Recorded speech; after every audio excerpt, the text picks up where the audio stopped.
edition of Waiting for Next Year's CavsCast, part of the Evergreen Podcast Network.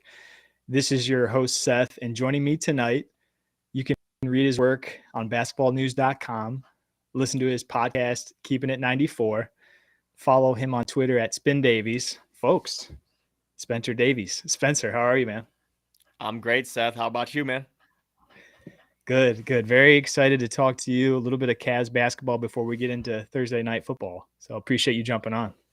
For sure, man. And, what better way to spend some time before Thursday night football than looking on the outside and seeing just snow accumulating on the ground. We've got games getting moved to Detroit. We got all kinds of good stuff happening right before the holidays here in lovely Northeast Ohio. Gotta just absolutely love this kind of weather, don't we? Oh, it's beautiful. I was curious what they were going to do with that game, and I saw a little screenshot tonight that they're refunding all the Buffalo Bills season ticket holder. I was impressed. As they should. That's good. Yes. That's good thing. Good. Yeah. I'm glad that they didn't lose their money. Yeah. But we're talking a little Cavs tonight. And Spencer, I know you've spent some time at Cleveland Clinic Courts, throughout training camp and this, and you follow the team. So again, appreciate you jumping on. It's obviously been hot and cold so far. I feel like we had there's almost two halves to the young season so far for the Cavaliers. They're currently on a 5-game losing streak, but they do sit at 8-6 for the season. They're in fourth place. I think just a half game back of Atlanta and tied with the Raptors in fourth. Wanted to talk a little bit about the 5-game losing streak and where they're at. Anything that's sticking out to you, Spencer? I know you've had a chance to go back and look at some tape. Anything sticking out at you in terms of what's really popping during this losing streak? Yeah, it's just really, if you look at last season when they started to fall after the All-Star break, it's when Jared Allen went down, and coincidentally during this losing streak, the last 2 games and probably soon to be 3, they haven't had a rim protector in the middle of the floor. Now, Evan Mobley is capable of these things, but he is more of a help guy. He's more of a weak side defender. Jared Allen has a little bit more bulkiness to him. He's got a little bit more of that meanness to him that Evan is not really prepared to be in that spot at the moment, but you kind of have to work with what you have. So there's that, but it's not just the inside that's suffering, it's the outside. Perimeter defense has been horrendous during this entire streak. Guys are not closing out well enough, hard enough. They're not being smart on containing the drives. It's just kind of all snowballed in a way ever since that fourth quarter at Staples Center against the Clippers, when they were well in control of that game. They were up 11 points and then they gave it up. Clippers come back and win, and then just kind of took off out from there. So I believe that they have plenty to get it corrected. It's not easy when you do lose, guys like that. No one's talking about Dean Wade being out. He's out with a knee injury. He's absolutely paramount to what they can do out on the perimeter, on the defensive end, and also as somebody who's a great spot-up shooter. But they've really kind of taken a step back as far as not giving the second effort, the third effort, the fourth effort. That's what JB Bickerstaff was talking about after the loss the other night. Basically was, these guys, we're not putting forth that extra oomph, basically, when these teams are just killing them from deep. I mean, you can't help Brook Lopez hitting 7 of 9. I mean, I understand that. And they were parking lot shots, and they did a great job on Giannis. But just the 21 second chance points is something they can help. Crashing the glass is something they can help. Their offense is fine. I don't see any issue with their offense. They're moving the ball. It gets a little stagnant towards the end of fourth quarters and whatnot, but they're moving the ball fine. Donovan Mitchell's walking into 30 every night. I see not much of an issue on that end. It's the defensive end right now that's really hurt them, and it starts with Jared Allen, who's basically the linchpin. And what a brutal matchup to not have Jared Allen. I mean, when the Milwaukee Bucks were all out, Portis, Lopez, and Giannis, it's what a terrible matchup to not have Jared Allen. And then Minnesota. I mean, you go up against Karl Anthony Towns and Rudy Gobert, and poor Evan Mobley. He's doing what he can against Cat, but Cat's just lowering the shoulder and bruising him. Like, it was just some bad games not to have them. Absolutely. But again, it's that shooting element is interesting. Even go back to the Kings game, Trey Lyles lit them up. You got guys, out there just letting it fly, and there's not nearly enough smart closing out on that end. So you got to be able to do that. You got to defend without fouling, and you got to run them off and force them and funnel them in to your guys that are going to defend the rim. That was one of the things that I would think was really evident last night's loss against the Bucks is the second unit. That was one of the biggest. That was one of the biggest reasons for success early on in the year was the Cavaliers' second unit, led by Kevin Love, just destroying the second teams. And man, every single Bucks reserve was just coming out. I'll be honest, I had to look up a couple of them. Like I haven't seen that guy play. I haven't seen Beauchamp, their rookie play.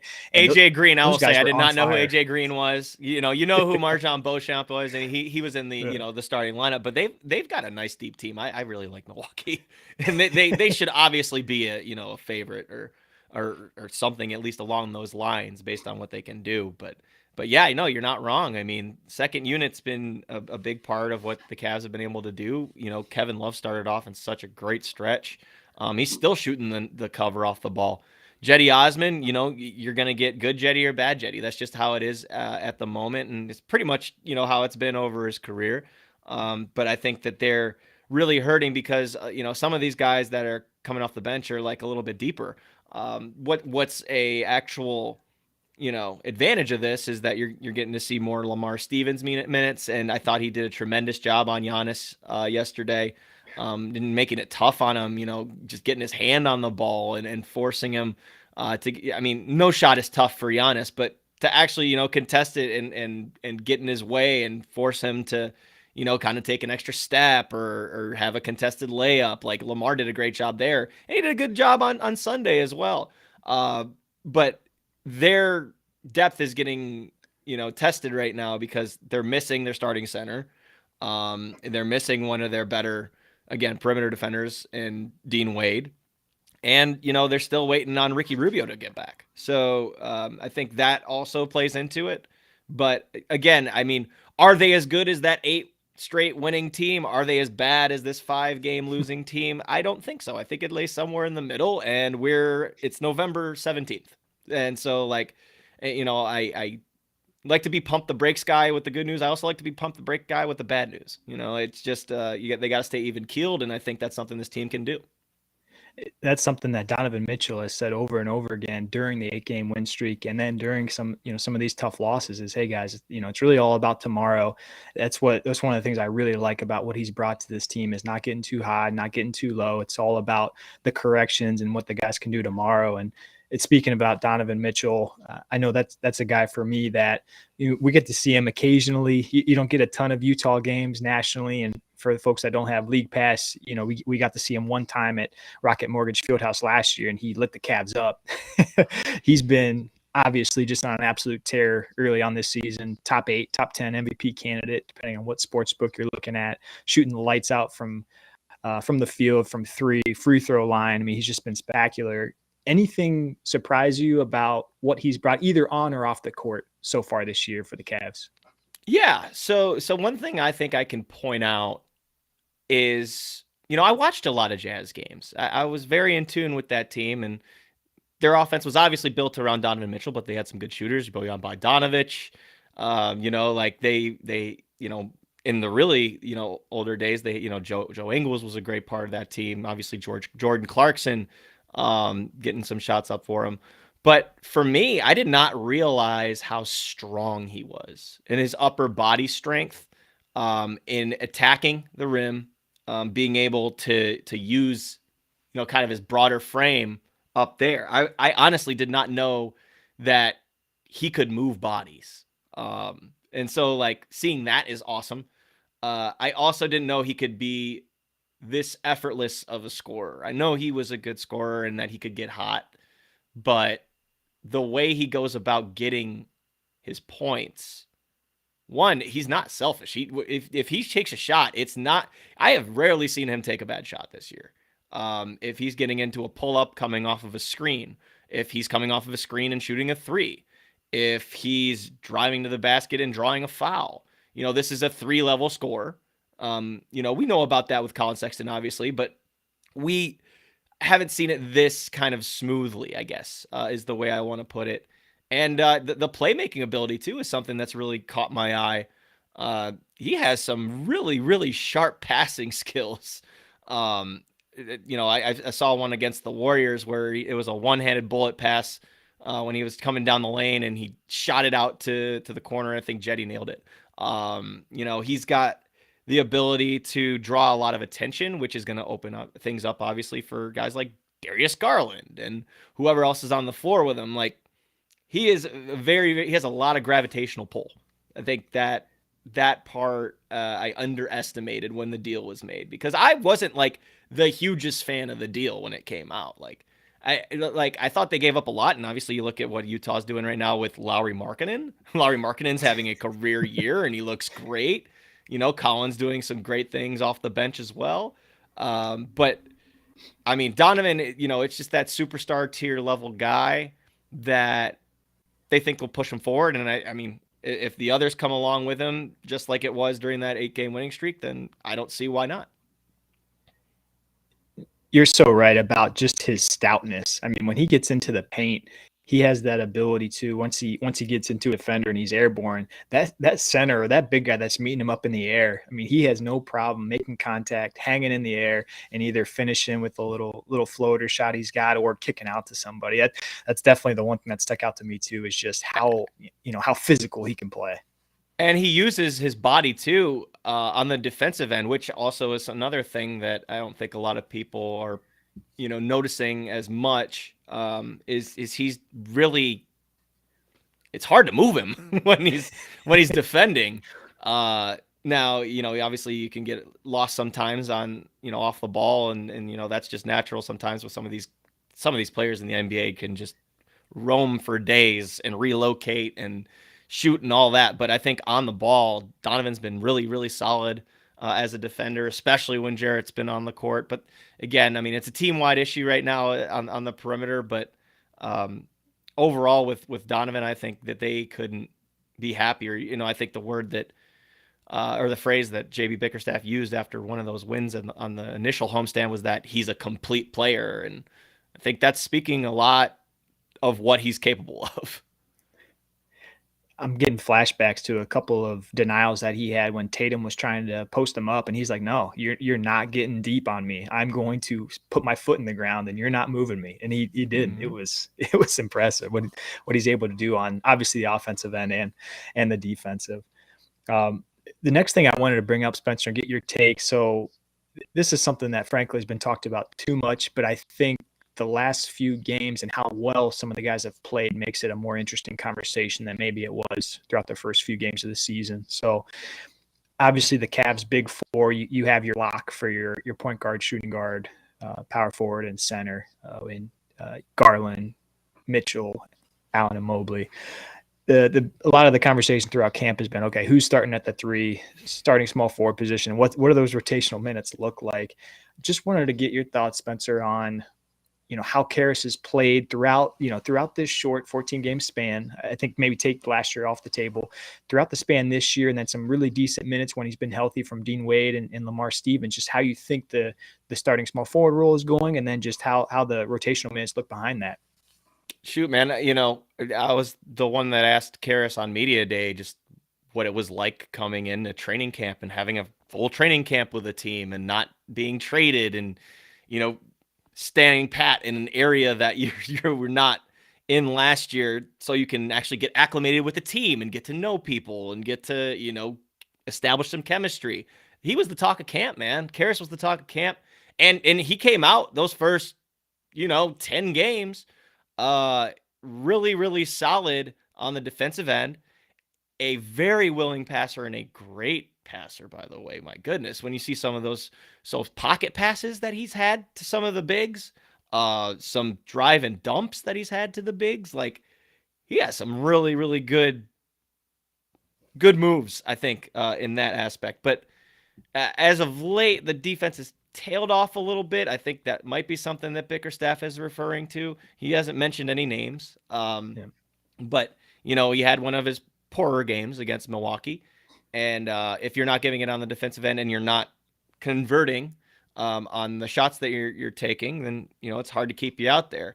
Uh, he's interestingly enough, he's been a better catch shooter this year than he has off the dribble. So that's an element of his game that is doing a little bit of a swap, so to Yeah. speak. He's not making his usual 15 footers at the elbow. He's not making those. It's weird. And they're good looks. But he is making the catch and shoot threes, something that he's had trouble with usually throughout his career. So it's a little kind of backwards. But the starting lineup thing is interesting because at the beginning of the season, I was in the camp of, yeah, maybe not. Maybe you don't start him at the 3 because, one, you can use some of that bench juice that he can provide. And 2, having 3 ball dominant guards probably isn't easy to have. But again, I go back to this though. I don't think the offense has been an issue. It's just what I've watched when they're on. I mean, they have their lapses. They have some very poor lapses. But when they're on and they're moving it, I don't see anything wrong with it. You can get Donovan Mitchell off the ball. You can get Darius Garland off the ball in certain possessions. And Darius and Donovan are still trying to learn one another. We saw what it could be in their first game together. Holy hell, did we ever?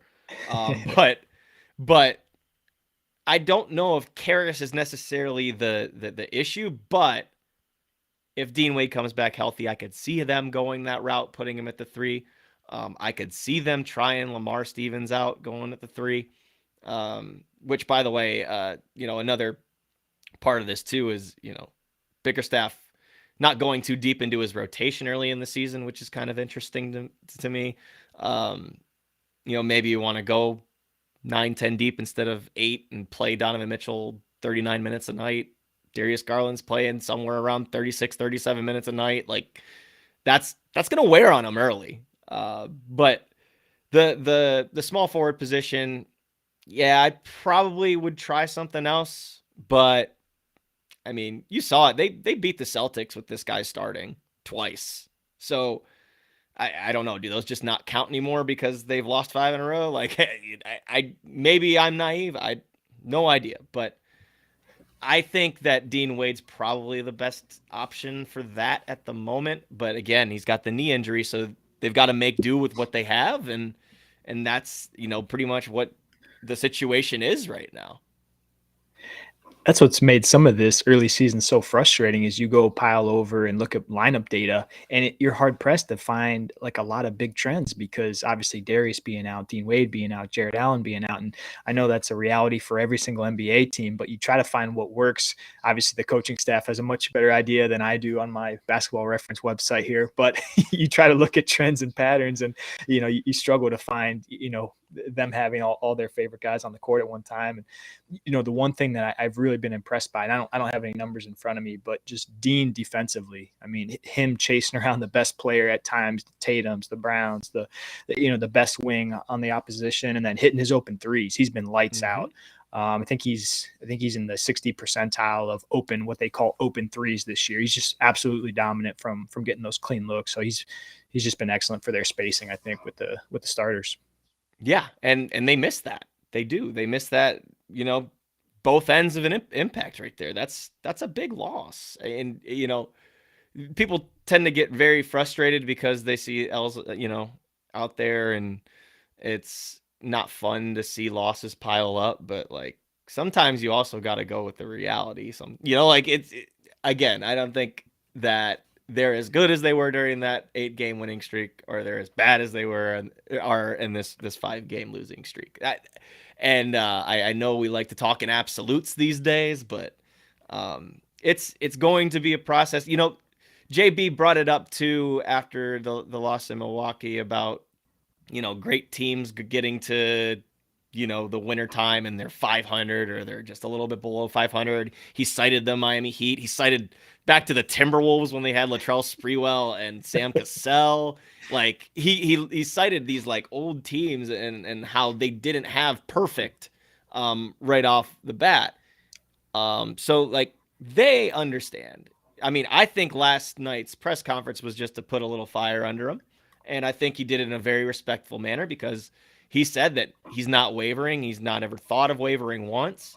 But it's their responsibility to find the guys who are going to, play the way that they want to play. And I believe the words that he used was fat cat mentality that's been during this losing streak. So, you know, kind of getting too much reading of the press headlines and whatnot, and I don't even know if it's that much, but if he sees it in the team, then he's gonna do what he must to correct it.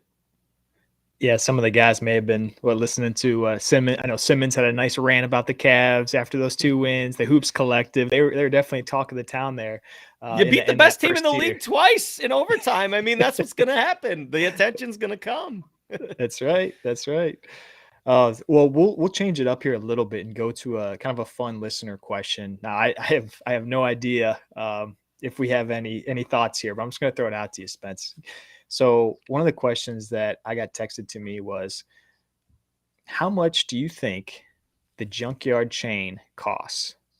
Do you have any insight on how much that beautiful piece of jewelry might cost? Ooh.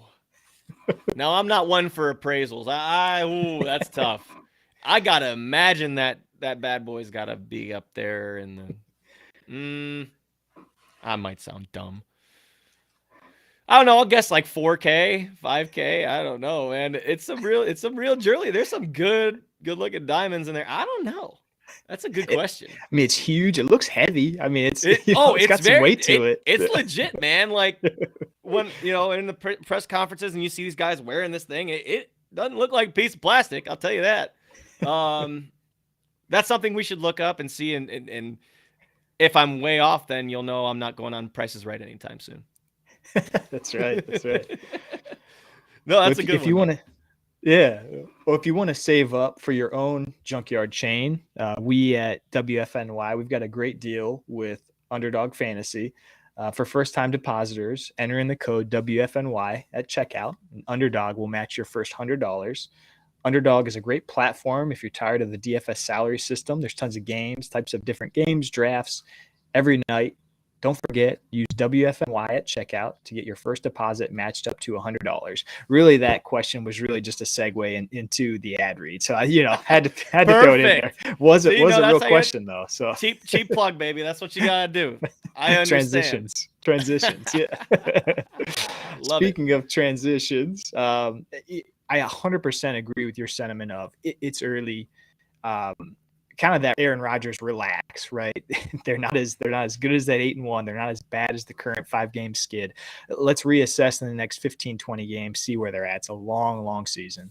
And if I had one more thing to add in too, I mean, West Coast road trip, those are never easy. Once you don't want to let wins slip away like they did in Golden State, or like they did, in the Clippers game.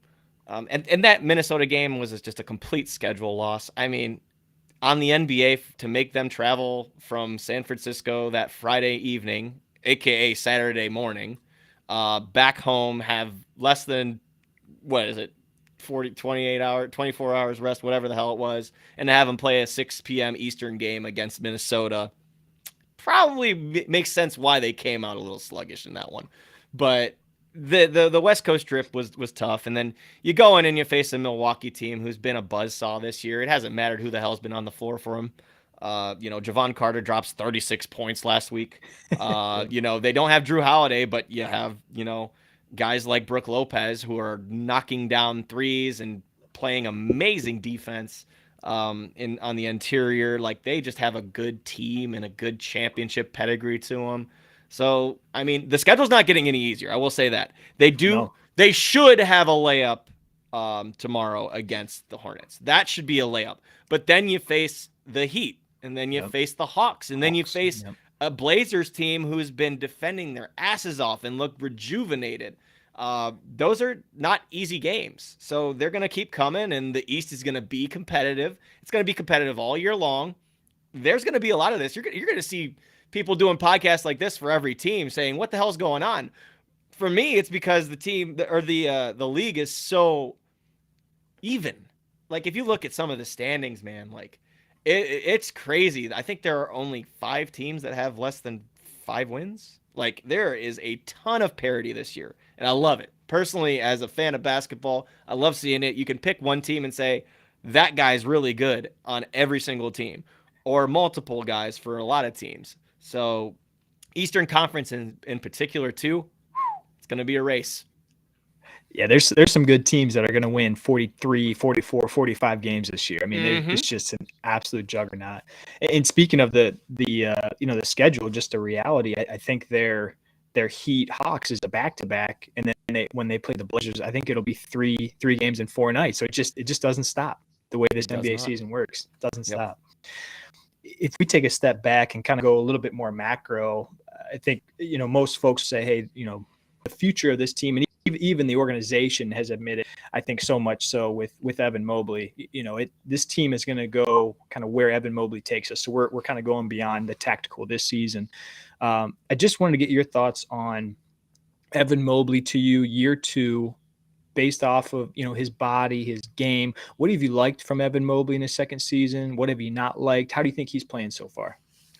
I think you've gotten a mixed bag from him on the offensive end, but at the same time, I feel like he's been aggressive. I feel like he's using that shoulder to get into the paint. He's been really good in the restricted area and non-restricted area, but with the mid-rangers, the face-up mid-rangers, he has not been good. He has not been shooting threes, as much as they probably hoped him to be shooting threes or converting them. I think he's still best when guys are creating for him and he's getting off the ball. You put him in the dunker spot, you get an alley-oop, or you get an easy look inside. I still think that's the strength of his game right now, on that end of the floor. On defense, once you get Jared Allen back, he's one of the best weak side defenders in the NBA. There's no question about it. He's really switchable, good in pick and roll situations and figuring out, making decisions before the actions are even run. Like he's so intelligent in that area of the floor. But yeah, I think as for things to improve, you want to see him hitting more face-up jumpers, and you want to see him, kind of extending his range a little bit. But right now, he's been very good in the paint and, within that 5-6 foot area of getting good shots and taking advantage of some of the mismatches that he can find. But when he's going up against these brutally big men, it's not in his cards. He's not a traditional 5. Like, I don't want to call Jared Allen a traditional 5 because not a lot of 5s can switch out and guard Bradley Beal for 30 seconds. But Allen has more of that build. He has more of that kind of come at me and I'm going to deny you. Mobley is that come out of nowhere, I'm gonna swat you. He's more of that, all right, I'll take you out on the perimeter and you can try and get past me. There's differences. He is not a traditional guy in the sense of where he can be your interior anchor. He can be the anchor of your defense, but he can't be your interior anchor. Yeah, that free safety position and him just roaming. I mean, just makes guys like look over their shoulder, like where is he? I'm correct. I'm in the paint. Where the hell is that big guy? So, yep. Love it. Yeah, that's shame on me for looking at too many offseason videos, but there was quite a bit, right, of him jacking up threes, and the jumper looked pretty good. So I was curious to see where that was going to go. It's early in the season. We'll kind of see how that shot progresses over his career, but definitely to your point, seems like something he's not very comfortable yet, or the team's not completely comfortable with yet. Yeah, and again, you saw it going into the down the stretch. They're in the playoff hunt, and then the defense starts tailing off. You get to, getting in towards the play-in. Like, the defense was just suffering without Jared Allen. It's just the reality of the situation. When they get Jared Allen's back, I bet you that it's going to be better, at least on the interior. They still got to fix guarding the perimeter. That's never going to go away. But on the inside, they will not be like an open door. No. Yep. Yeah, that's the one thing I was in the Discord, WFNY Discord, we were talking about that and about foul rate and how Allen and Mobley have a few more fouls than normal. I'm like, well, when you got guys coming downhill at you 100 miles an hour, there's just no protection for those guys right now. And so Mm-hmm. I think it makes a lot of sense when you guys got barreling down on you, and it puts them in a tough spot. So definitely need to see perimeter defense, pick up a little bit. Well, Spence, we're butting up against Thursday Night Football, so we'll get you out of here on this one. Any last thoughts, nuggets, anything else you want to share before we wrap tonight? Yeah, no, I just want to say I thought that Isaac Okoro over the last week has at least showed a little bit of progression. It seems like he's getting some of that mojo back. They've got to run more stuff for him from the course. It's got to be so difficult, man, when you bring in Donovan Mitchell and him and Garland and Levert have so much of the attention just with the ball. They have the ball the entire time, and Isaac's just sitting there and waiting for something to happen. He's somebody that works his tail off, and they absolutely adore this guy. Defensively, he gets after it. He obviously chases guys around. He's good on the ball. He has not been able to shoot threes, and he shouldn't. He's not a spot up three guy. This just is what it is. But they can get him going on cuts off the baseline. They can get him going off the ball, as you've seen in the last few games. And I contend that he might be the most athletic guy on their roster. Maybe not the best dunker. I mean, Donovan Mitchell, it's hard to take that away from him. But you saw the in-game dunk yesterday. That dunk last night? Full speed transition. And he might have the best Euro step on the team. So don't throw the towel in on ice yet. There's a long way to go, and he's just finding himself in that rhythm and trying to get that confidence back. And I think that you're going to see more of him too, because JB's really put it on himself to find ways to put him in position to succeed. That right hand was something else, man. That was nasty. He cocked it back, and yeah, you can't teach that, man. That athleticism, you can't teach it. That's for sure. Well, thank you all for listening tonight. Spencer, thank you for joining us, man. We really appreciate giving us nuggets here tonight. We'll be back next week, another episode. Evan Damrell and I will be back. Follow him at Spin Davies. Have a good night, everyone.